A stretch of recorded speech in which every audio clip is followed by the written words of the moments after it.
Assalamualaikum warahmatullahi wabarakatuh. Selamat datang kembali di pembahasan mendalam kita. Nah, kali ini nih kita mau coba selami satu konsep yang penting banget ya dalam dunia peradilan kita, khususnya di peradilan agama. Judulnya Penemuan Hukum. Betul. Sumber utama kita dari majalah Peradilan Agama, edisi kalau tidak salah September-November 2013 ya. Isu ini diangkat khusus di sana. Iya, edisi itu memang fokus ke sana. Oke, jadi misi kita hari ini, kita mau coba pahami bareng-bareng kenapa sih hakim itu nggak bisa cuma jadi mesin pasal gitu.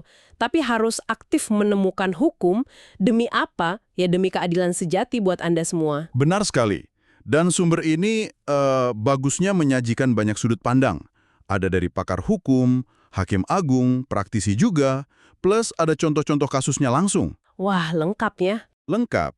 Jadi kita bisa lihat teorinya gimana, terus prakteknya di lapangan seperti apa waktu itu. Tantangannya apa aja, sampai sedikit soal kedepannya gimana. Intinya sih, gimana hakim itu menjembatani aturan yang tertulis dengan rasa keadilan yang hidup di masyarakat. Oke, menarik nih. Langsung aja deh kita bedah ya. Mungkin pertanyaan paling awal nih. Kenapa sih isu penemuan hukum ini jadi kok kayaknya krusial banget sampai dibahas khusus gitu, apalagi di konteks peradilan agama? Nah, sumber ini juga ngawalinya dari situ. Jadi ada kritik yang sering muncul. Katanya, hakim itu tugasnya cuma menerapkan undang-undang plek ketiplek gitu. Oh, persis bunyinya gitu ya? Iya, ada istilah Belandanya kan spreekbuis van de wet. Artinya yaitu corong undang-undang. Nah, pandangan kayak gini ini dianggap agak meremehkan peran hakim.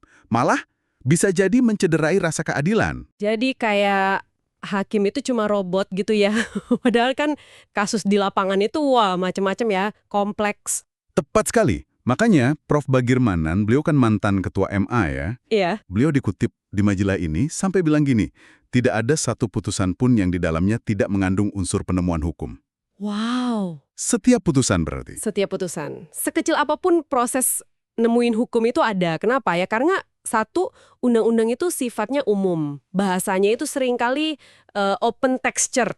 Open textured, maksudnya gimana tuh? Maksudnya bahasanya itu bisa punya lebih dari satu makna. Nggak kaku gitu. Terus yang kedua, nggak ada kasus yang detailnya itu 100% sama persis kan? Iya juga ya, selalu ada bedanya. Betul. Dan yang ketiga, kadang nih, pembuat undang-undang itu sengaja bikin aturan nggak terlalu rigid. Justru kasih ruang buat hakim buat mempertimbangkan ini pantas nggak ya diterapin di kasus ini? Gitu. Oke. Jadi waktu hakim mikir, oke, pasal sekian ini relevan buat kasus si bapak ini, nah itu aja udah termasuk penemuan hukum ya, level dasar gitu. Betul. Itu yang Prof. Bagirmanan sebut sebagai makna pertama penemuan hukum. Recht to air passing. Penerapan hukum. Proses nyocokin aturan umum sama fakta konkret di kasus itu sendiri udah butuh penemuan. Tapi rasanya penemuan hukum nggak cuma sekedar nyocokin pasal aja kan ya? Kayaknya ada makna yang lebih aktif gitu. Ada. Ini makna kedua. Lebih aktif memang. Hakim itu melakukan penafsiran atau interpretasi. Terus bisa juga melakukan konstruksi hukum, pakai analogi. Atau mungkin penghalusan hukum. Kapan itu dilakukannya? Nah, ini dibutuhin pas aturannya itu kurang jelas, ambigu gitu. Atau malah untuk kasus yang lagi dihadapi ini, aturannya belum ada sama sekali. Oh, jadi hakim nggak bisa bilang, wah aturannya nggak ada, kasusnya batal gitu ya? Nggak bisa, hakim itu dilarang nolak perkara kan.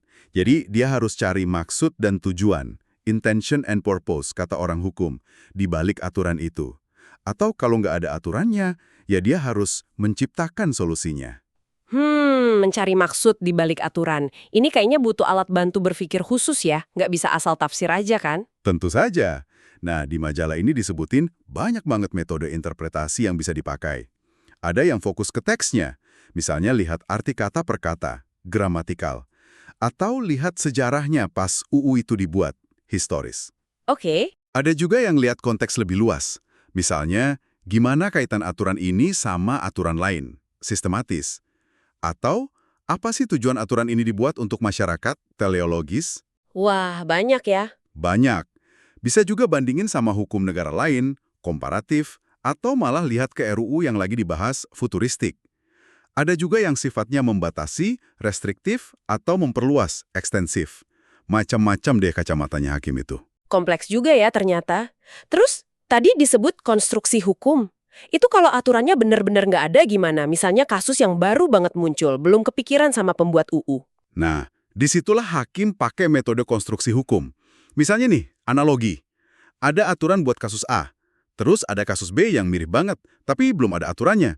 Nah, aturan buat A bisa ditarik ke B. Itu analogi. Argumentum per analogiam. Oke. Atau kebalikannya. Argumentum a contrario. Kalau aturan bilang cuma A yang boleh, ya berarti selain A nggak boleh. Ada juga penyempitan hukum. Recht per feigning. Atau bahkan fiksi hukum. Fiksi hukum kayak gimana tuh? Iya, hukum menganggap sesuatu itu ada, padahal nyatanya nggak ada. Atau sebaliknya. Tujuannya demi keadilan.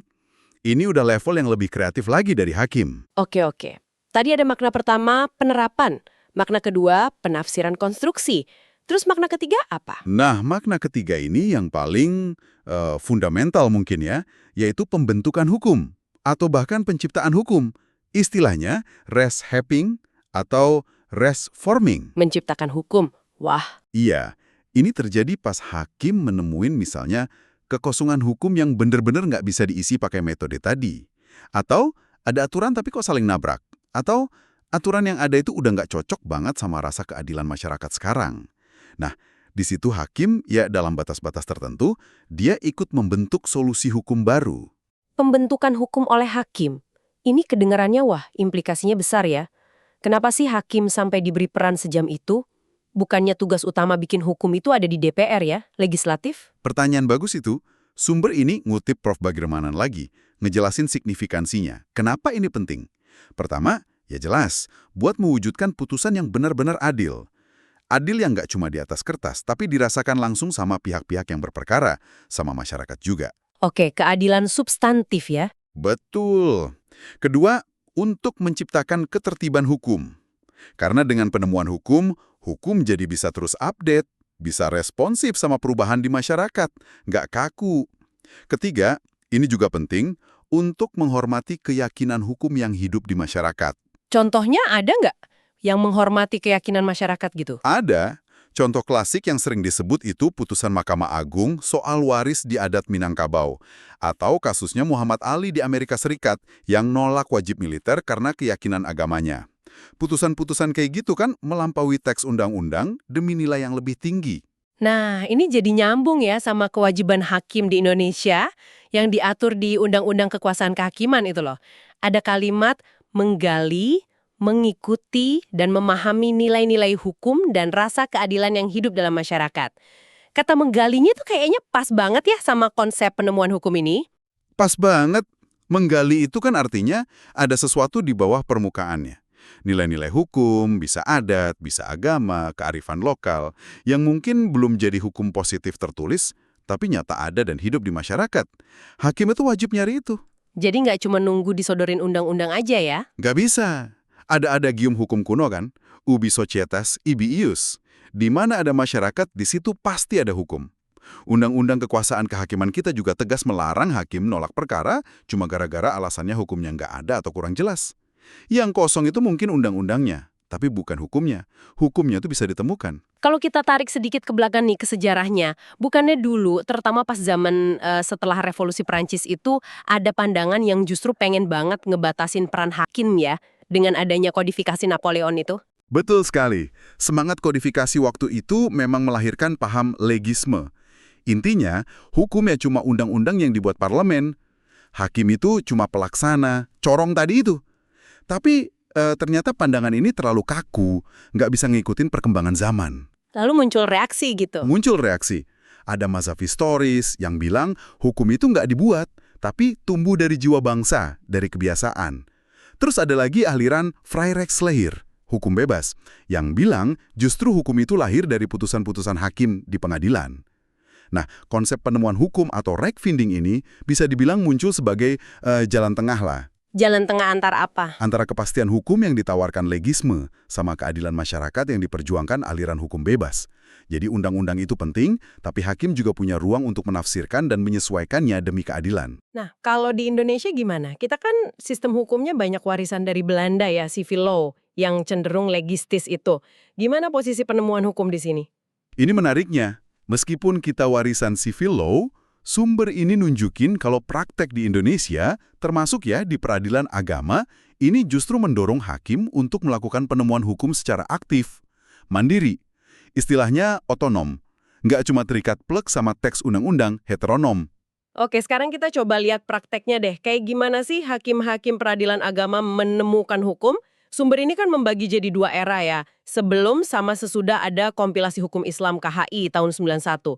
Gimana tuh sebelum ada KHI? Oke. Sebelum KHI, bahkan sebelum ada UU Perkawinan 74 yang lumayan komprehensif itu, hakim PA itu rujukannya banyak langsung ke kitab-kitab fikih klasik.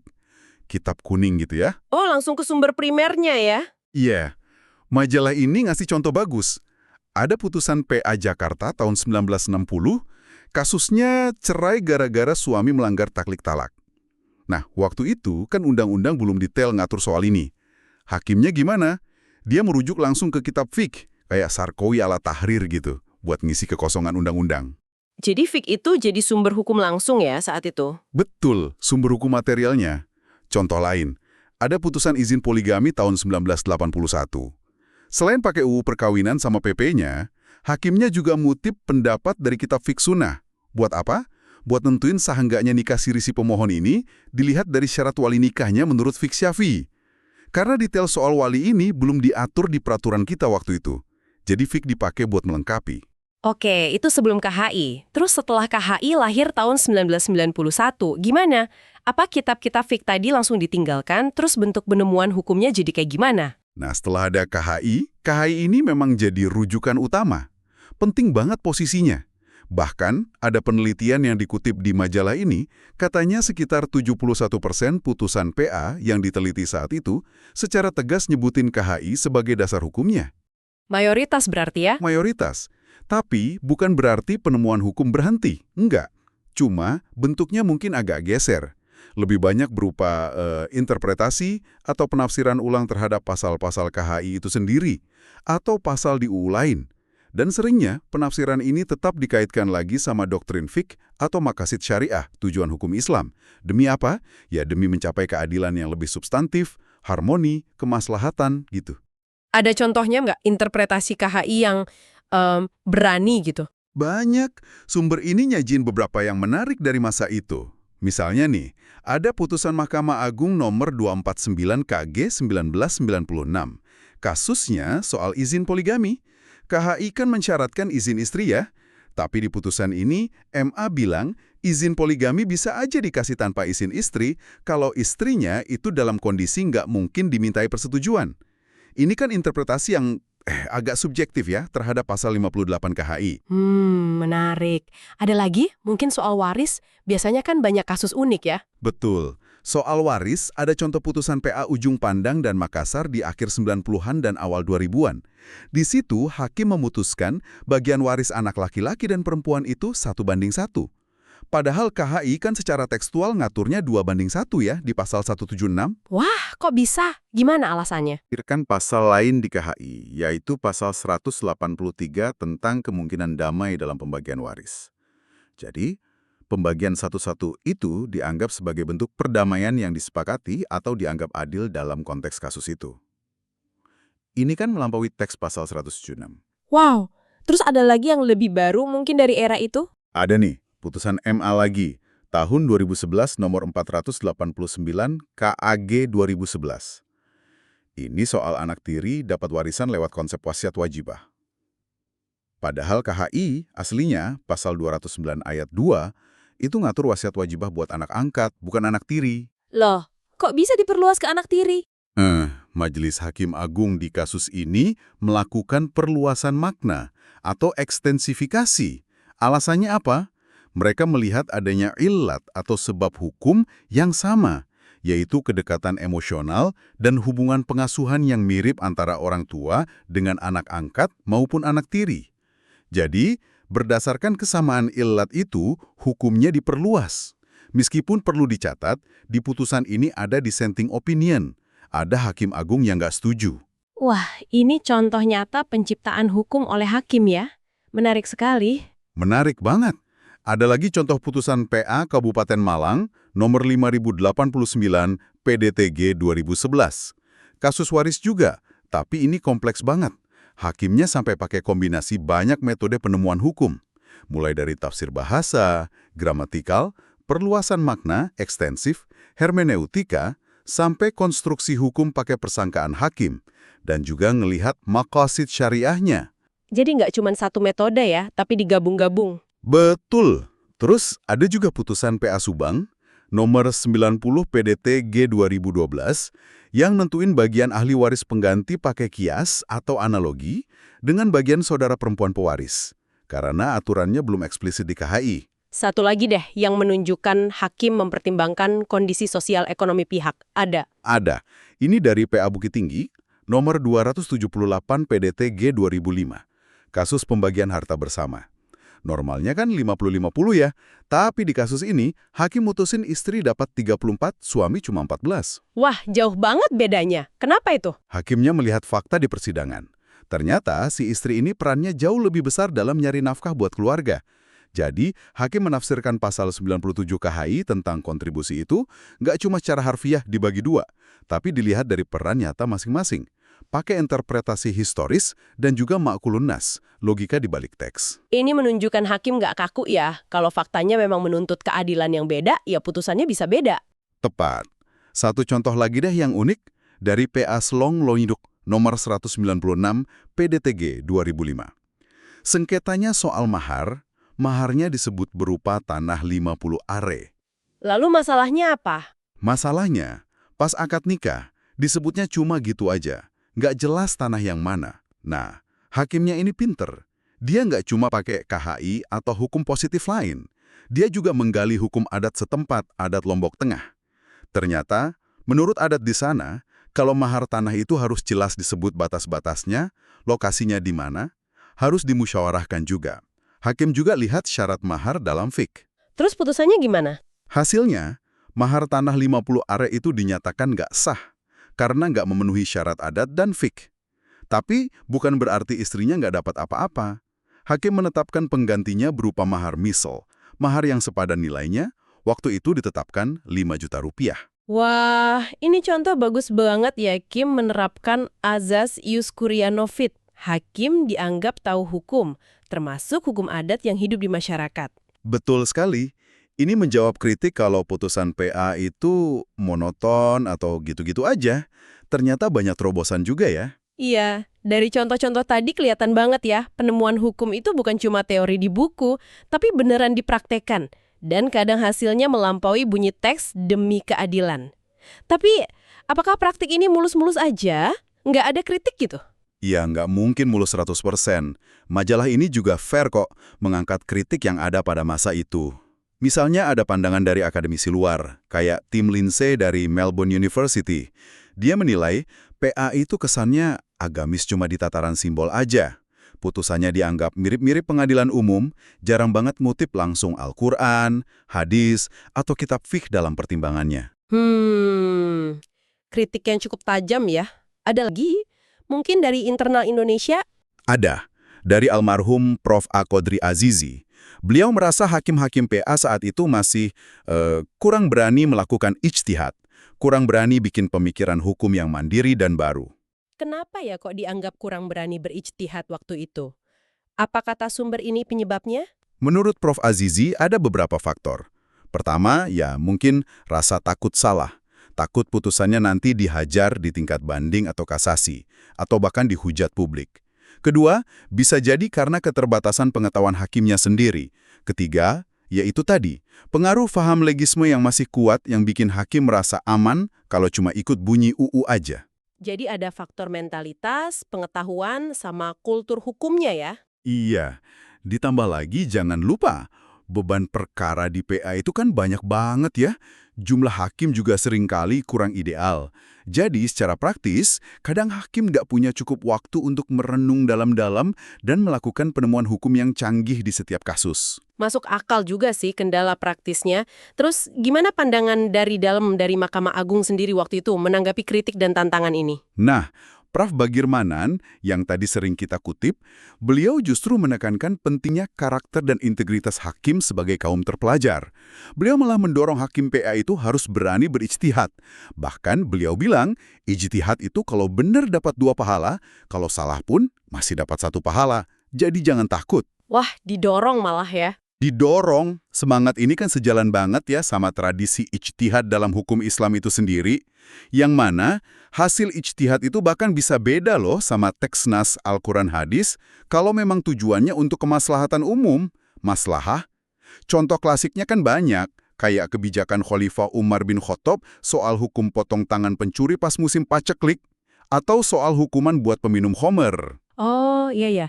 Ini jadi kayak nyambung ke gagasan hukum progresifnya Prof. Satjipto Raharjo ya, yang bilang hukum itu untuk manusia, bukan manusia untuk hukum. Pas banget. Hukum progresif kan memang mendorong hakim itu nggak cuma pakai logika peraturan, tapi juga pakai logika sosial dan hati nurani. Cari keadilan di balik teks hukum itu. Tokoh lain, Paul Scholten juga dikutip, bilang hukum itu memang ada di UU, tapi harus ditemukan. Nggak bisa langsung dipakai gitu aja. Ada lagi tokoh dari MA yang dikutip soal ini. Ada Prof. Abdul Manan, beliau juga Hakim Agung saat itu. Dikutip juga pandangannya. Beliau menekankan, ijtihad Hakim PA itu orientasinya harus keadilan. Jangan cuma formalitas menegakkan peraturan. Beliau kasih contoh putusan PA Jakarta Selatan soal sahnya nikah via telepon, atau putusan MA soal waris beda agama pakai wasiat wajibah tadi. Itu semua dianggap bentuk pembaharuan hukum Islam lewat putusan pengadilan.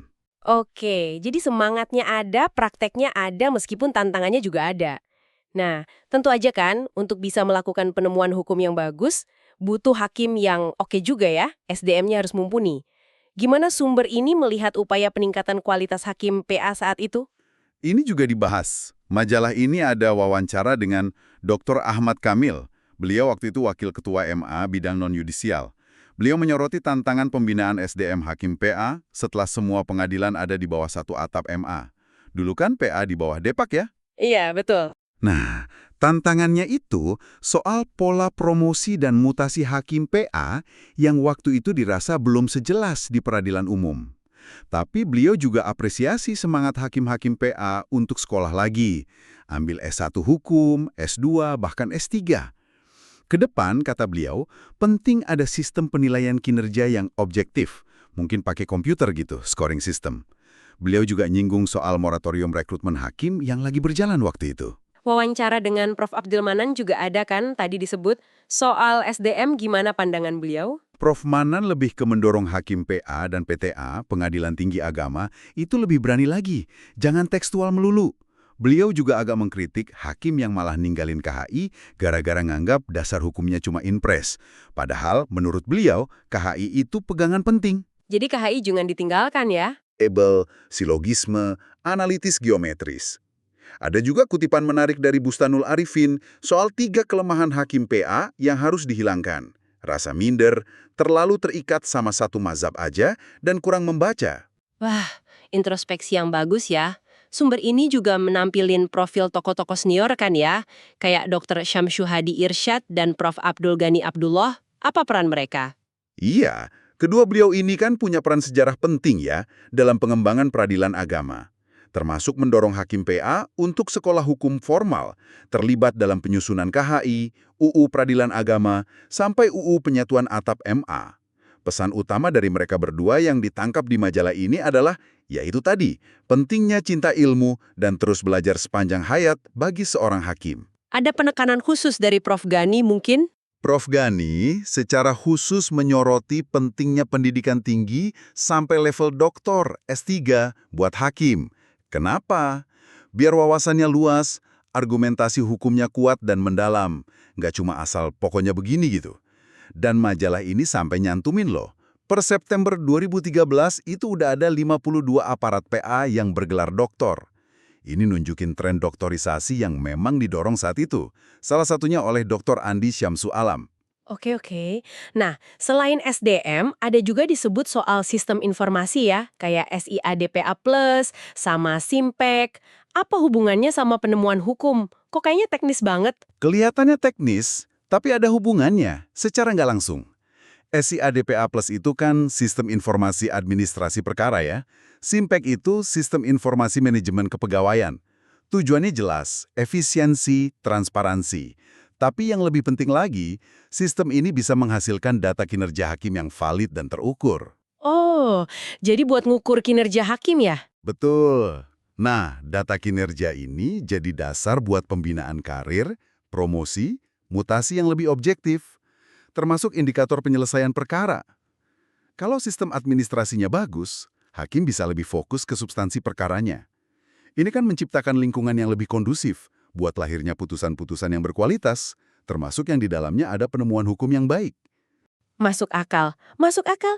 Jadi sistem pendukungnya juga penting. Nah, selain isu-isu internal tadi, majalah ini juga nyinggung sedikit soal konteks eksternal yang lagi aktual saat itu ya. Soal ekonomi syariah. Ada putusan MK tahun 2012 kan? Ya, betul. Putusan MK nomor 93 PUU XE 2012 itu kan menegaskan kalau sengketa ekonomi syariah itu jadi kewenangan absolutnya peradilan agama. Satu-satunya. Nah, ini gimana dilihatnya waktu itu? Ya ini dilihat sebagai tantangan sekaligus peluang besar buat PA. Tantangan karena jumlah perkara ekonomi syariah saat itu masih sedikit banget, tapi potensinya ke depan besar. Peluang karena ini lahan baru buat PA menunjukkan perannya. PR besarnya jelas, nyiapin hakim yang kompeten di bidang ini. Waktu itu disebut baru kurang dari 500 hakim yang sudah ikut pelatihan ekonomi syariah. Terus juga nyiapin perangkat hukumnya. Kompilasi hukum ekonomi syariah KHES kan sudah ada, tapi hukum acara ekonomi syariah KHAES waktu itu masih dalam proses. Ini jelas area yang butuh banyak penemuan hukum lagi dari hakim PA. Oke. Terakhir nih, majalah ini kan juga sempat nyinggung sedikit perbandingan dengan sistem hukum di negara lain ya, Prancis dan Aljazair kalau nggak salah. Apa poinnya? Iya, sekilas aja sih. Tujuannya mungkin buat ngasih perspektif. Misalnya di Prancis, yang murni civil law, putusannya cenderung seragam, formatnya deduktif, dan nggak kenal dissenting opinion. Irah-irahnya juga khas, atas nama rakyat Prancis. Kalau Aljazair, menarik karena ada campuran pengaruh Prancis sama hukum Islam, mazhab Maliki, dan Ibadi. Sistem kamar di Mahkamah Agungnya mirip kita. Ada juga peran jaksa atau pengacara negara dalam perkara perdata tertentu. Ya, perbandingan ini bisa bantu kita lebih paham aja kekhasan sistem kita, termasuk dalam hal penemuan hukumnya. Baik-baik. Wah, udah lumayan banyak ya yang kita kupas dari sumber kita, Majalah Peradilan Agama edisi 2013 ini. Kalau kita coba tarik benang merahnya nih, apa sih intisari yang bisa kita ambil soal penemuan hukum oleh Hakim Peradilan Agama di Indonesia, setidaknya berdasarkan potret di tahun 2013 itu? Intinya gini, penemuan hukum itu ternyata bukan cuma pilihan atau sekedar boleh dilakukan, tapi udah jadi sebuah keniscayaan bahkan kewajiban buat hakim peradilan agama. Ini adalah proses yang dinamis, terus bergerak, untuk ngejembatani antara hukum yang tertulis, kayak UU atau KHI, dengan rasa keadilan yang beneran hidup di masyarakat. Dan juga tentunya dengan prinsip-prinsip dasar hukum Islam itu sendiri. Jadi bukan sekedar menerapkan aturan ya? Bukan sekedar itu. Sumber ini nunjukin meskipun ada banyak tantangan ya, kayak kultur civil law kita yang kadang agak kaku, terus beban kerja hakim yang berat, kebutuhan buat ningkatin kapasitas SDM terus-menerus, tapi di sisi lain, ada juga semangat dan praktik nyata dari hakim-hakim kita untuk berani melakukan interpretasi, konstruksi, bahkan sampai membentuk hukum baru. Demi apa? Ya demi keadilan yang substantif tadi. Contoh-contoh putusan yang kita bahas tadi itu jadi bukti konkretnya. Jadi hakim itu didorong untuk nggak cuma jadi mulut undang-undang, tapi juga jadi semacam hati nurani yang aktif menggali, menimbang, dan menerapkan hukum dengan bijaksana ya. Sumber kita ini, meskipun dari tahun 2013, kayaknya ngasih fondasi pemahaman yang kaya banget ya soal ini. Betul. Memberikan gambaran yang cukup komprehensif pada masanya. Nah, ini mungkin jadi satu pemicu pemikiran buat Anda yang menyimak di rumah nih.